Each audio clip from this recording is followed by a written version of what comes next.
प्रभु वीर के पावन कथा, महावीर के पावन पावन बनाएंगे, झड़ जाएंगे दुख जीवन के, सावन ये लाएंगे सावन। प्रभु वीर के पावन कथा, महावीर के पावन पावन बनाएंगे, झड़ जाएंगे दुख जीवन के, सावन ये लाएंगे सावन। बिंदु से सिंधु ने की सुंदर कहानी है, सुंदर कहानी है, सुंदर। कुछ बातें इसमें है नई, कुछ तो पुरानी है, कुछ तो पुरानी है, कुछ तो जन्मों से सोई आत्मा, जन्मों से सोई आत्मा, अपनी जग जाएगी, झड़ जाएंगे दुख जीवन, सावन ये लाएगी सावन। गौतम जी भिक्षा को आए, सुनते वहाँ एक बात, सुनते वहाँ एक बात, सुनते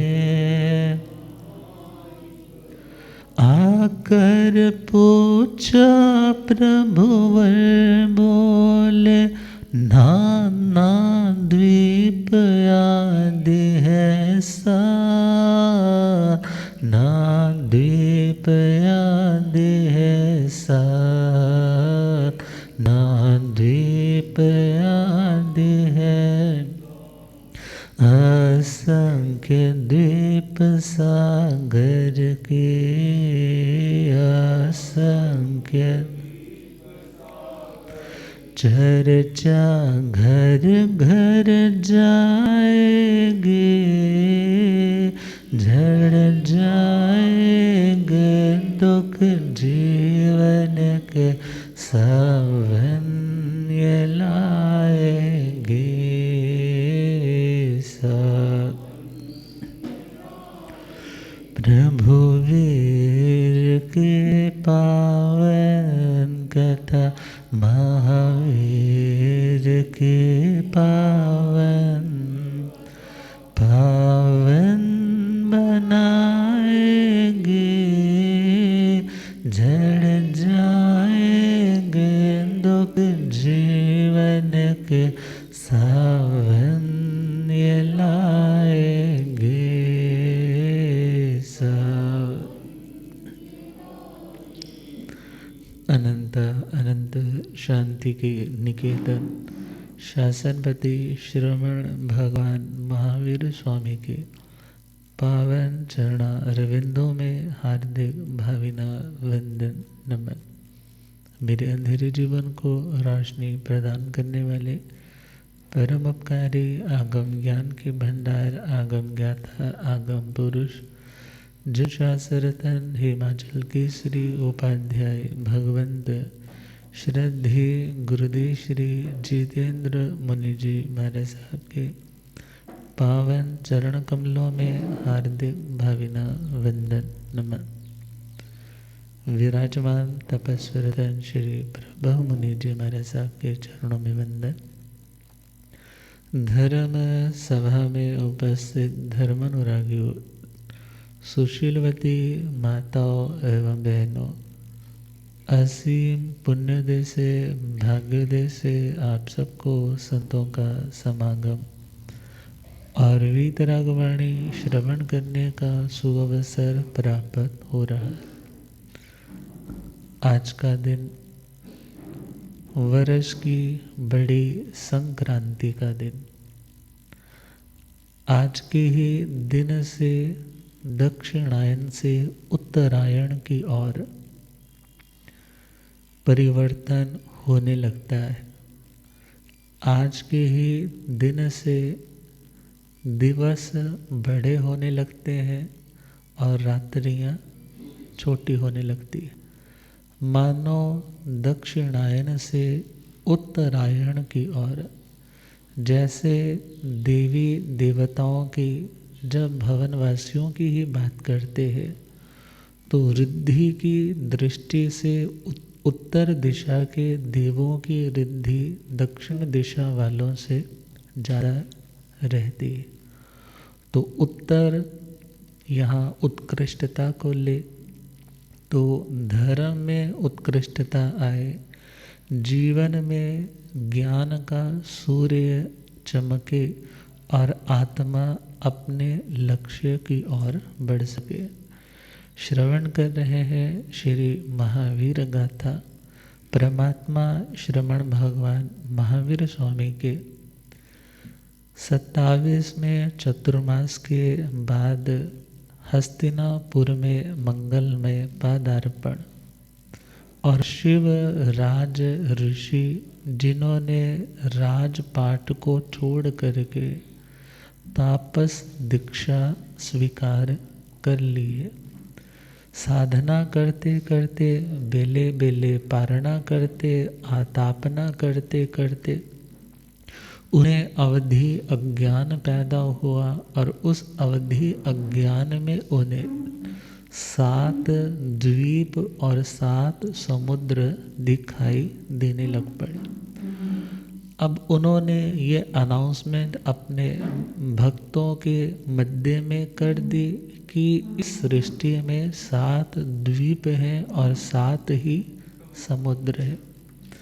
और जैसे ही यह बात हस्तिनापुर के घर घर में पहुंची तो वहाँ पर डिस्कशन का एक ही विषय, जो नई एक्सप्लोरेशन हुई है उसी के बारे में लोग बातें करते हैं। परमात्मा महावीर स्वामी का जब हस्तिनापुर में आगमन हुआ, श्री इंद्रभूति गौतम स्वामी जी महाराज जो बेले बेले तपस्या दीक्षा के समय से ही कर रहे हैं, अब पारणे का दिन आया तो पारणे के लिए वो भगवान की आज्ञा लेकर के निकले। और जब घरों में जाकर के एक ही चर्चा सुनी कि द्वीप समुद्र कितने होते हैं, 7 होते हैं, और ये बात कौन कह रहा है? शिव राज ऋषि। उन्होंने अपने अलौकिक दिव्य ज्ञान के प्रकाश में ऐसा देखा है। आकर के भगवान से निवेदन किया भक्ति विनय पूर्वक कि हे भगवान, लोग शिवराज ऋषि की चर्चा कर रहे हैं कि 7 द्वीप समुद्र होते हैं, मगर आप कृपा करें कि इन एक्चुअल द्वीप और समुद्र कितने होते हैं। तो परमात्मा कहने लगे, जो शिवराज ऋषि कह रहे हैं वो सत्य नहीं है। वो आंशिक सत्य तो हो सकता है, मगर वो पूर्ण सत्य नहीं। और जब व्यक्ति अपने अंशतः ज्ञान को ही सर्वस्व संपूर्ण मान करके बाकी नई जानकारी की प्राप्ति के दरवाजे बंद कर देता है और यह कह देता है जितना मैं जानता हूँ वो पूरा है, तो याद रखना, ऐसे व्यक्ति को भगवान ने मिथ्या दृष्टि कहा। ऐसे व्यक्ति को क्या कहा? मिथ्या दृष्टि। और जो व्यक्ति यह कहे मैं इतना जानता हूँ, मगर यदि इसके बारे में और भी जानकारी हो तो मैं उसे भी ग्रहण करने की कोशिश करूँगा, जानने की भावना रखूँगा, जच जाएगी तो उसे मान लूँगा, और यदि मुझे वो बात समझ में नहीं आई तो उस तत्व को उसी व्यक्ति की झोली में डाल दूँगा। मगर जब बात केवल ज्ञानियों की आएगी, संपूर्ण ज्ञान और दर्शन को धारण करने वालों की आएगी, तो उनकी हर बात हमें समझ आ जाए ये भी ज़रूरी नहीं। उनकी हर बात हमें समझ आ जाए ये भी तो ज़रूरी नहीं। मगर हमें समझ नहीं आती तो ये हमारी कमज़ोरी है। हमें समझ नहीं आती ये किसकी कमज़ोरी है? हमारी कमज़ोरी। हमारा ही यदि पात्र 5 लीटर का है तो 50 लीटर का पानी उसमें कहाँ से आएगा? यदि हमारी एबिलिटी कम है तो हम सामने वाले को दोष नहीं दे सकते। तो जो सर्वज्ञ हैं, सर्वदर्शी हैं, ऐसी आत्माओं ने जो जो भी बताया, हमें उसे समझने का प्रयास करना, उसके ऊपर श्रद्धा लाने का भाव रखना। मगर यदि समझ में ना आए तो अश्रद्धा नहीं करनी। क्या नहीं करनी? अश्रद्धा, अविश्वास नहीं करना। क्योंकि बातों की जानकारी जब होती है तो व्यक्ति तर्क करके, रीजनिंग करके उस चीज़ को अच्छी तरह समझ करके अपने बुद्धि में, बुद्धि के कोष्ठ में, पंजाबी में स्लैंग में बोले तो खाने में डाल लेता है। मगर बहुत बार जब बात समझ में नहीं आती तो उसको तत्वम केवली गम्यम ऐसा कह करके तो छोड़ दे, मगर उसके ऊपर किसी प्रकार का प्रश्न चिन्ह ना लगाए। प्रश्न चिन्ह लगाना है तो अपनी बुद्धि पे तो लगाए, मगर केवल ज्ञानियों के द्वारा बताए हुए तत्वों के ऊपर उनकी किसी भी शैली या प्ररूपणा के ऊपर कोई प्रश्न चिन्ह ना लगा। तो जैसे ही परमात्मा ने कहा कि द्वीप समुद्र तो कितने हैं? असंख्यात है। अर्थात वो 7 की इस गिनती के अंदर नहीं, बल्कि इससे कई गुना ज़्यादा है। और असंख्यात को समझना हो तो अनुयोग द्वारजी सूत्र में जहाँ पर डाला पाला का थोकड़ा आता है तो उसके अकॉर्डिंग चले तो वो बहुत लंबी चौड़ी संख्या आ जाती है। और जैसे ही ये बात सुनी किन्होंने? श्री इंद्रभूति गौतम स्वामी जी महाराज ने। और उनके ही पास और कौन बैठे हैं? जब परमात्मा से वो चर्चा कर रहे हैं तो कई सारे लोग, क्योंकि जो तीर्थंकर है उस अवनी के एक सूर्य के समान चमकने वाले हैं, तो उनके चरण शरण में तो हमेशा ही लोग जन सैलाब बैठा ही रहता था। क्योंकि भगवान को तो अब कुछ रिवाइज करने की ज़रूरत नहीं है, भगवान को तो कुछ नया सीखने के लिए टाइम इन्वेस्ट करने की ज़रूरत नहीं है, बल्कि परमात्मा तो यदि मौन है तो भी आत्म भाव में है, और यदि किसी को कुछ समझा रहे हैं तो भी आत्म भाव में है। बिकॉज वो किसी को कुछ समझाते टाइम अपना ज्ञान झाड़ने की कोशिश नहीं कर रहे, और ना ही किसी की काट छांट वो किसी भी तरह के द्वेष की बुद्धि से प्रेरित होकर के कर रहे हैं, बल्कि वो यदि बता रहे हैं तो उसमें भी करुणा है, और यदि मौन है तो उसमें भी करुणा है। तो परमात्मा के श्री चरणों में तो लोग बैठे ही रहते। अब लोगों ने ये बात सुनी कि शिव राज ऋषि जो कह रहे हैं द्वीप समुद्र आदि कितने हैं? 7 है, ये बात ठीक नहीं। और जैसे ही इसके ऊपर चर्चा चलने लगी तो लोगों को विश्वास परमात्मा महावीर की साधना के ऊपर कुछ अधिक रहा होगा, क्योंकि उनका त्याग, उनकी साधना, उनकी सौम्यता सामान्य लोगों को भी आकर्षित करने वाली थी। तो जब घर घर में चर्चा चलने लगे कि द्वीप समुद्र आदि 7 नहीं बल्कि असंख्यात है, तो ये घर घर की बात अब चलते चलते कहाँ पहुँच गई? शिवराज ऋषि जी के कानों में। सपोज करो कोई महाराज कह दे कि भाई इस चीज़ में ये दोष नहीं होता, तो आपने सुन रखा है कि इस चीज़ में ये दोष होता है।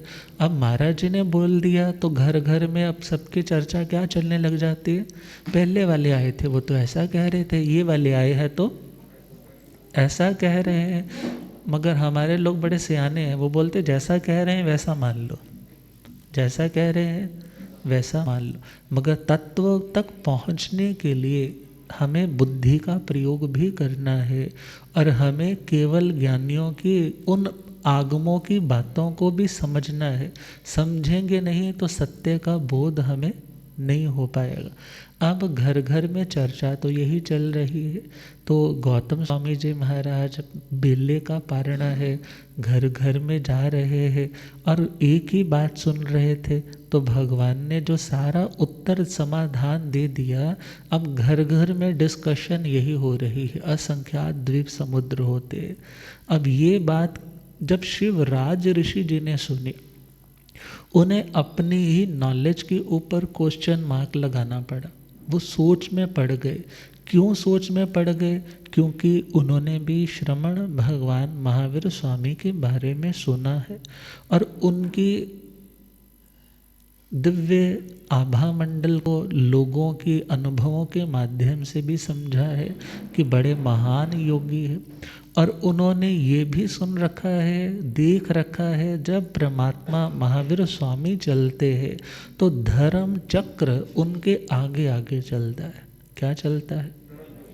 धर्म चक्र उनके आगे आगे चलता है। सिंपल समझे, जैसे सपोज गुरु महाराज आते हैं तो आप में से कोई झंडा उठा करके आगे आगे चलने लग पड़ता है। ऐसे ही जो देवाधिष्ठित है उनके अतिशयों में है, तो ऐसा एक दिव्य चक्र जो बता रहा है कि अब धर्म की स्थापना हो चुकी है। श्रमण भगवान महावीर स्वामी धर्म चक्रवर्ती इस भूमंडल पे विचरण कर रहे। अब ये एक बड़ी ही सामान्य लोगों के लिए तो चमत्कारिक घटना है कि कोई व्यक्ति पकड़ नहीं रहा, फिर भी वो चीज़ ऐसे चल रही है। तो ज़्यादा दुनिया तो चमत्कार देखती है। क्या देखती है? कि ये चमत्कारी है जी, ये जो बोल रहे होंगे ठीक होगा। और आजकल भी तो दुनिया में थोड़ा सा कोई चमत्कार दिख जाए, या फिर अब उसकी सप्लाई टू सप्लाई व्हाट्सएप पे, यूट्यूब पे, फेसबुक पे, इंस्टा पे वो चलने लग जाती है।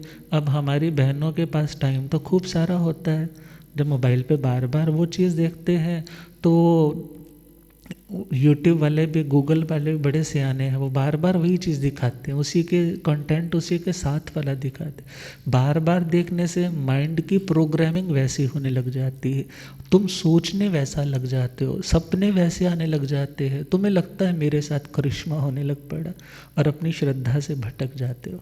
मगर परमात्मा का मार्ग यदि देखे, परमात्मा चमत्कार दिखा कर के किसी को अपने साथ नहीं जोड़ते थे।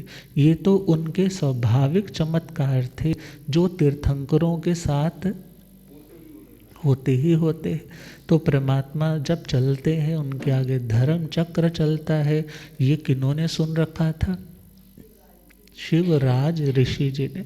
तो उन्होंने सोचा ये कोई सामान्य साधक नहीं है, ये बड़े उत्तम योगी है, उत्कृष्ट तपस्वी है, ये आत्म उत्थान में श्रम करने वाले, मेहनत करने वाले साधु हैं। तो ऐसे महाश्रमण के पास मुझे जाना चाहिए। अब जैसे जैसे अपनी नॉलेज पे उनको डाउट होने लगा, तो विभंग ज्ञान का एक ड्रॉबैक है। विभंग ज्ञान इस अवधि अज्ञान, उसका एक माइनस पॉइंट है कि यदि हमें अपनी उस जानकारी पे डाउट होने लग जाए तो वो चला जाता है, तो वो चला जाता है। और जैसे ही डाउट होने लगा तो वो धीरे धीरे अवधि अज्ञान के कारण जो उन्हें दिख रहे थे सात द्वीप समुद्र, वो ज्ञान क्या हो गया? हम ज्ञान जानकारी के लिए बोल रहे हैं, वो चला गया। अब चला गया तो मन में यही है कि मुझे वहाँ जाना चाहिए। अब मन में कोई अहंकार नहीं रखा, बल्कि जिसके अंदर को जानने की इच्छा, जिज्ञासा होती है, तो वो तो पहुंच जाता है, सर झुकाने के लिए भी उसके मन में अहंकार आड़े नहीं आता, तो वो अपना कमंडल इत्यादि, अपने वल्कल इत्यादि जो जो उनका कॉस्ट्यूम है उसको वियर करके परमात्मा के दरवाजे तक, उस समव शरण तक पहुँचे। और जैसे ही वो दिव्य छटा देखी है भगवान के समव शरण की देवी देवता, कोई ना कोई तो पहुंच रहा है, और कितनी दिव्य ध्वनि परमात्मा कितनी दूर दूर तक सुनाई दे रही। और जैसे ही पहुँचे हैं तो अपना जो जो बाहर छोड़ने वाला सामान था बाहर छोड़ा, और पहुँच करके परमात्मा को 3 बार प्रदक्षिणा लिख करके दिखो तो अयहिणं पियाहिणं। अब आप कहेंगे उसको तिखुतो का पाठ आता था, तो प्राचीन पद्धति में 3 बार राउंड लेकर के वंदना करने का एक कस्टम पहले से चला आ रहा है। इवन श्रावक श्राविका लोग भी जब किसी का वेलकम करते तो 3 बार आदक्षिणा प्रदक्षिणा लिख करके वेलकम भी करते। अब भगवान है तो उनकी रिद्धि अपार है, उनकी आध्यात्मिक स्पिरिचुअल ग्रोथ बहुत है, तो उनको देख करके ऑटोमेटिकली उनमें वंदना के भाव भी आए, और वो निर्मल थे। कैसे थे? विनम्र थे, सरल थे, और उस सरलता के कारण परमात्मा से सत्य को पाने के लिए वो खुद को वंदन करने से भी रोक ना पाए। ये नहीं सोचा कि मेरे को मानने वाले इतने लोग हैं, वो क्या सोचेंगे कि ये इनके आगे क्यों झुक रहा है, बल्कि उन्होंने सोचा कि जिसके अंदर गुण है, गुणवान के आगे झुकना, उस व्यक्ति के उस परिश्रम को सैल्यूट करना है, जिस परिश्रम से उस व्यक्ति ने उस लेवल को अटेन किया है। और यदि हम उस लेवल तक पहुंचना चाहते हैं तो फर्स्ट स्टेप है कि हम उस व्यक्ति का क्या करें? सम्मान करें। सम्माने में आता है ना, सक्कारे में सम्माने में कल्याण मंगलम देवी, सारा वंदन करके जैसे ही बैठे हैं, और मन में जो जिज्ञासा है परमात्मा तो ऑलरेडी जानते हैं, तो कहा कुछ न बिगड़ेगा तुम्हारा, कुछ न बिगड़ेगा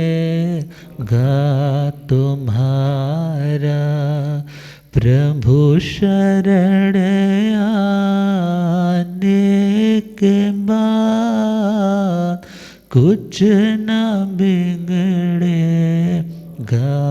तुम्हारा, प्रभु शरण हर खुशी मिल जाएगी, हर खुशी मिल, चरणों में झुक जाने के बाद हर खुशी मिल जाएंगी, चरणों में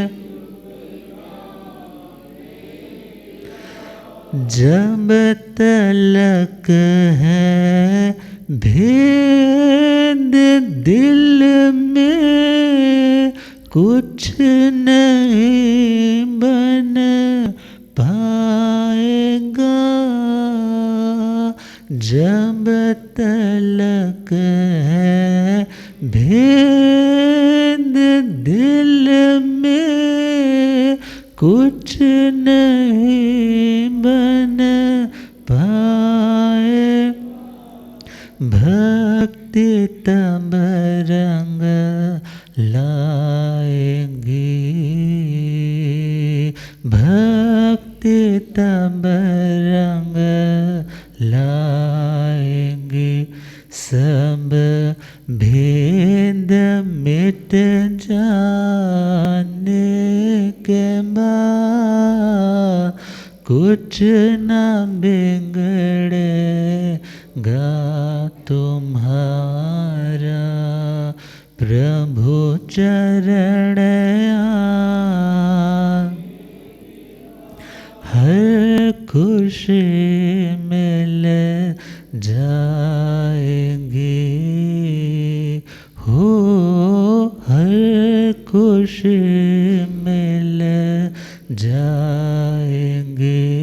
चरणों में झुक जाने के बाद कुछ न बिगड़ेगा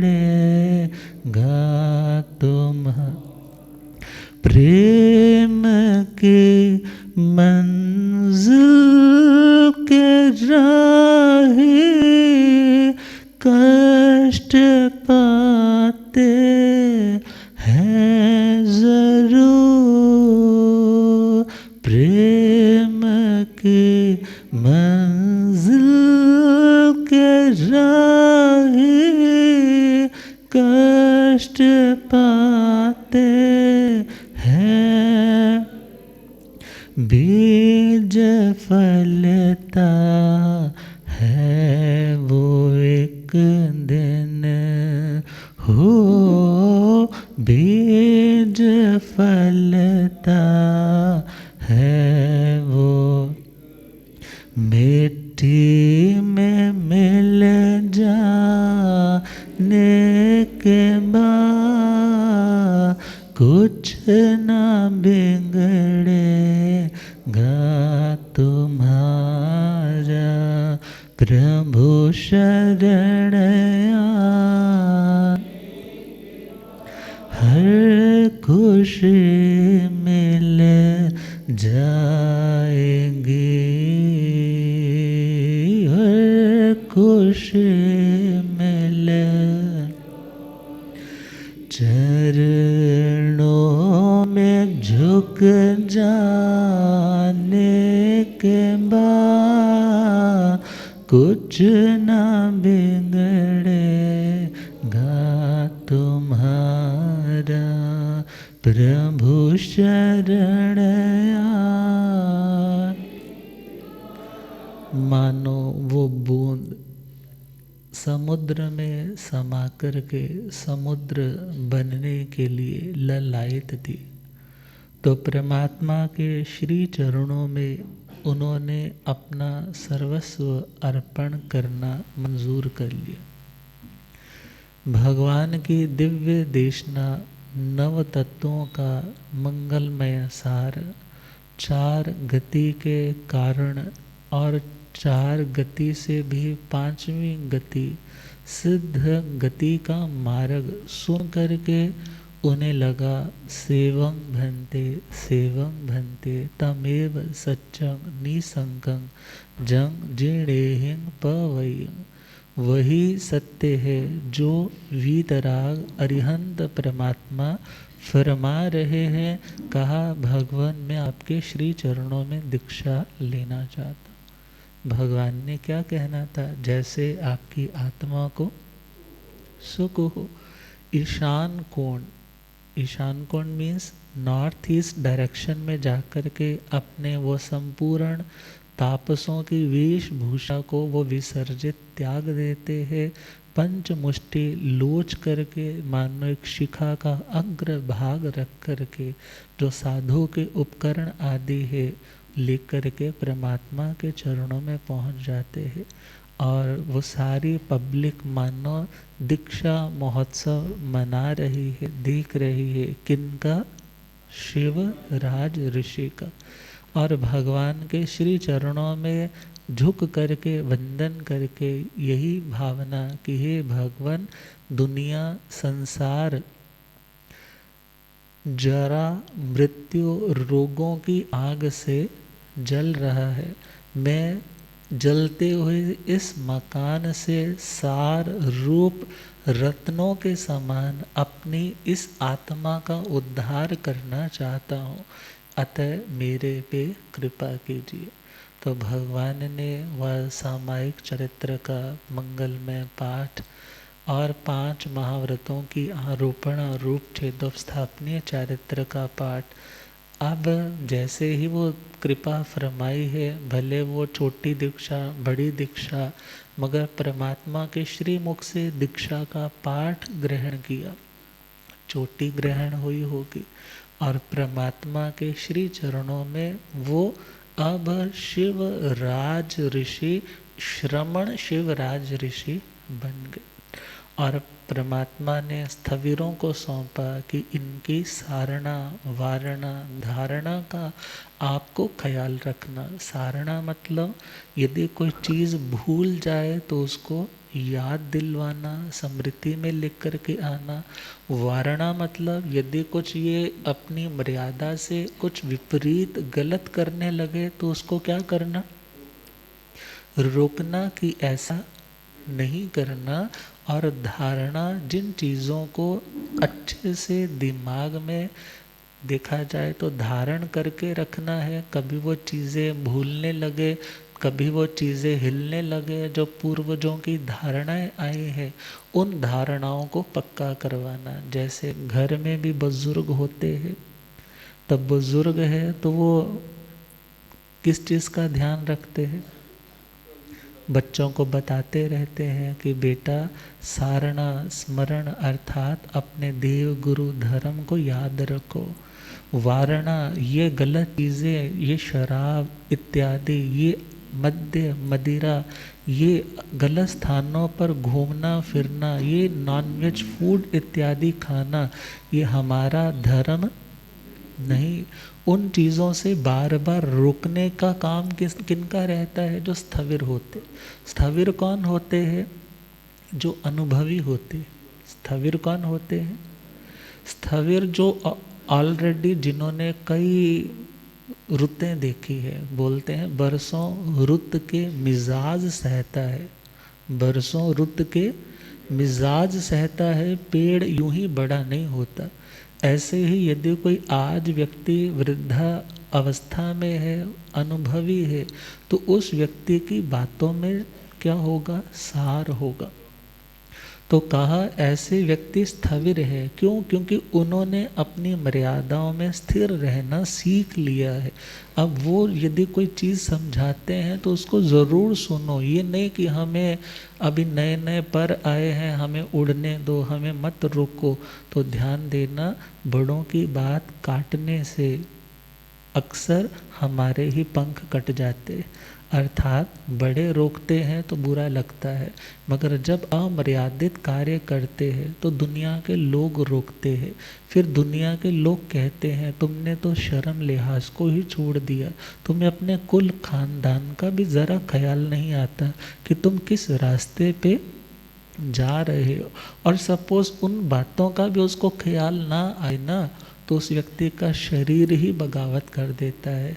कभी किसी को लिवर सिरोसिस हो जाता है, हार्ट की प्रॉब्लम हो जाती है, या मन ही मन इतना स्ट्रेस हैवी होने लग जाता है कि मैं जो कर रहा हूँ वो गलत है, वो ठीक नहीं है। मेरे बुज़ुर्गों ने कितने रिस्पॉन्सिबल रह कर के धर्म को बनाए रखा, मगर मैंने उसको क्या कर दिया, उस मर्यादा को तिनका तिनका करके बिखेर करके इधर उधर फेंक दिया। उन्होंने यदि आज बलिदान दिया तो आज हम कुछ अच्छे हैं, और यदि आज हम खुद को मजबूत ना रखेंगे तो हम आने वाली जनरेशन को क्या दे रहे हैं। सिर्फ पैसा देना ही आप लोगों का देखा जाए तो दायित्व नहीं है। क्योंकि पैसा तो बोलते हैं ना, बेटा यदि लायक है तो पैसा कमाने से क्या, वो खुद कमा लेगा। और बेटा यदि नालायक है तो भी पैसा कमाने से क्या, उसने गवाही देना है। इट मीन्स उस पैसे के साथ साथ पैसा कमाना, उसकी कला देना, ये एक आपका सांसारिक दायित्व है, मगर उसके साथ साथ संस्कारों का ध्यान रखना, उन बातों की बार बार स्मृति दिलाते रहना। कुछ गलत है तो उसके लिए रोकते रहना, और जिन चीज़ों को पक्के रूप से अपने दिल में स्थान देना है तो उसकी धारणाओं का ध्यान रखना भी किनका काम रहता, स्थविरों का। तो वो सारी की सारी कार्यशैली कौन संभाल रहे हैं, स्थविर भगवान। और शिवराज ऋषि जी ने भी अपने अभिमान का मुकुट उतार दिया है, क्योंकि वो जानते हैं कि अब मैं एक श्रमण हूँ, जो मेरे से पूर्व में दीक्षित हैं वो बड़े हैं, अब शिक्षा तो भगवान कहते हैं घर में काम करने वाला यदि एक सेवक दास भी अच्छी हिदायत देता है तो उसको भी बड़ी शांति से सुन ले, मगर जो चारित्र संपन्न है यदि वो हमें रोकते हैं तो उनकी बात को तो कभी इग्नोर करना नहीं चाहिए। तो शिवराज ऋषि 11 अंगों के अध्येता बन गए। अब 11 अंगों की उन्होंने विशाल ज्ञान राशि को अर्जित किया, स्वाध्याय तप इत्यादि कर रहे, और अंतिम दिवसों में उन्होंने मंगल में संथारे की आराधना की और 11 अंगों की साधना, और अंतिम समय समाधि मरण और सर्व कर्म क्षय करके सिद्ध हुए, बुद्ध हुए और मुक्त। प्रभु वीर के पावन कथा महावीर के पावन बनाएंगे, झड़ जाएंगे दुख जीवन के सावन्य लाएंगे सब। हस्तिनापुर के पोटिल श्रेष्ठ लेते जिन दीक्षा, लेते जिन 32 रमणिया छोड़े, सुन प्रभु वीर की हित शिक्षा, वीर की हित शिक्षा।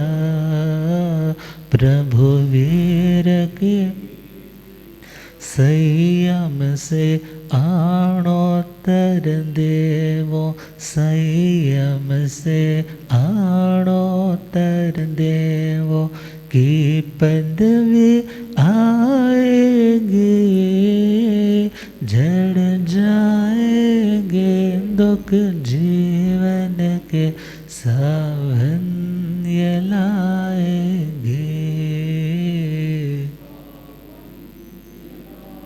प्रभु वीर के पावन कथा महावीर पावन बनाएंगे, झड़ जाएंगे दुख जीवन के सावन्य लाएंगे सावन। हस्तिनापुर नगरी में एक बहुत समृद्ध सेठ है। गुरुदेव पधारे। हो रब मेरा सतगुरु बन के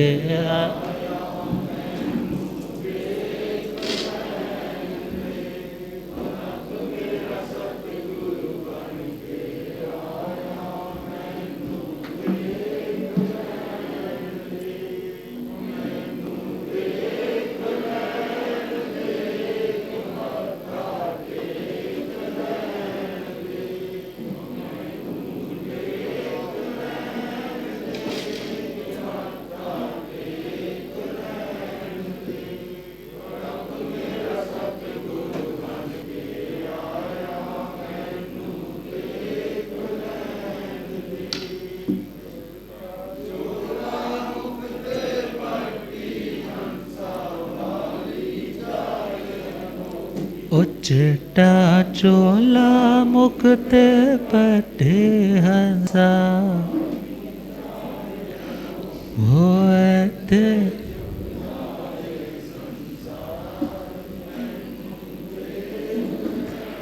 होते झुकदाए संसार मैनो। हो रब मेरा सतगुरु बन के आया मैनो।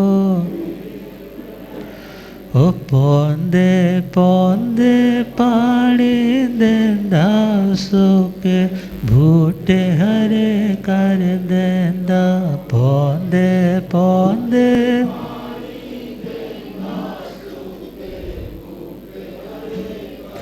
ओ केड़ा माले बन के आया मैनू वेख ले।